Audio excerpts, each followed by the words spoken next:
Hello friends, ഇന്നത്തെ recipe ഒരു custard bread pudding ആണ്. ഇതിന് വേണ്ടിയിട്ട് ആദ്യം ഒരു ബൗളെടുത്ത് അതിലേക്ക് 3 ടേബിൾ സ്പൂൺ കസ്റ്റാർഡ് പൗഡറും 1/2 കപ്പ് പാലും കൂടെ ചേർത്ത് നന്നായിട്ടൊന്ന് മിക്സ് ചെയ്ത് മാറ്റി വയ്ക്കുക. അതിനുശേഷം ഒരു പാൻ എടുത്ത് അതിലേക്ക് 1/2 ലിറ്റർ പാലും 1/4 കപ്പ് പഞ്ചസാരയും കുറച്ച് മിൽക്ക് മെയ്ഡും കൂടെ ചേർത്ത് ഒന്ന് നന്നായി മിക്സ് ചെയ്യുക.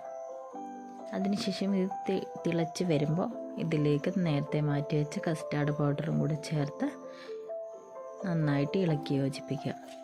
ഇതുപോലെ തിളച്ച് പൊങ്ങി വരുമ്പോൾ ഫ്ലെയിം ഓഫ് ചെയ്യുക. ഇനി നമുക്ക് ഇതിനാവശ്യമായ ബ്രെഡ് സ്ലൈസ് എടുത്ത് അതിൻ്റെ സൈഡൊക്കെ കട്ട് പുഡിംഗ് ട്രേ എടുത്ത് അതിലേക്ക് ഈ ബ്രെഡ് സ്ലൈസൊക്കെ മൊത്തം ഫില്ലാകുന്ന രീതിയിൽ വെച്ച് കൊടുക്കാം. അതിനുശേഷം നേരത്തെ മാറ്റി വെച്ച കസ്റ്റാർഡിൻ്റെ മിക്സ് എടുത്തിട്ട് അതിൻ്റെ മുകളിലേക്ക് ഒഴിച്ച് കൊടുക്കാം. പിന്നെ ഒരു 1/4 കപ്പ് വിപ്പിംഗ് ക്രീം എടുത്ത് നന്നായിട്ട് ബീറ്റ് ചെയ്തെടുത്തതിന് ശേഷം പൈപ്പിംഗ് ബാഗ് എടുത്ത് അതിലേക്ക് വിപ്പിംഗ് ക്രീം ഇട്ടിട്ട് അടുത്ത ലെയറായിട്ട് വിപ്പിംഗ് ക്രീമും മുഴുവനായിട്ടും ഫില്ല് ചെയ്ത് കൊടുക്കാം. അങ്ങനെ നമ്മുടെ ബ്രെഡ് പുഡിങ് ഇവിടെ റെഡി ആയിട്ടുണ്ട്. ഇനി അതിൻ്റെ മുകളിലേക്ക് നട്ട്സോ എന്ത് വേണമെങ്കിലും ഡെക്കറേഷന് വേണ്ടിയിട്ട് ഇട്ട് കൊടുക്കാം. ഞാനിവിടെ ബൂസ്റ്റ് പൊടിയാണ് ഡെക്കറേഷന് വേണ്ടിയിട്ട് ചെയ്ത് കൊടുക്കുന്നത്.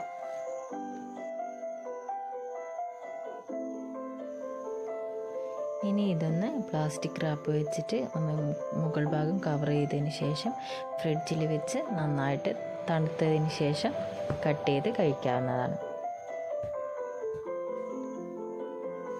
Thank you for watching. By.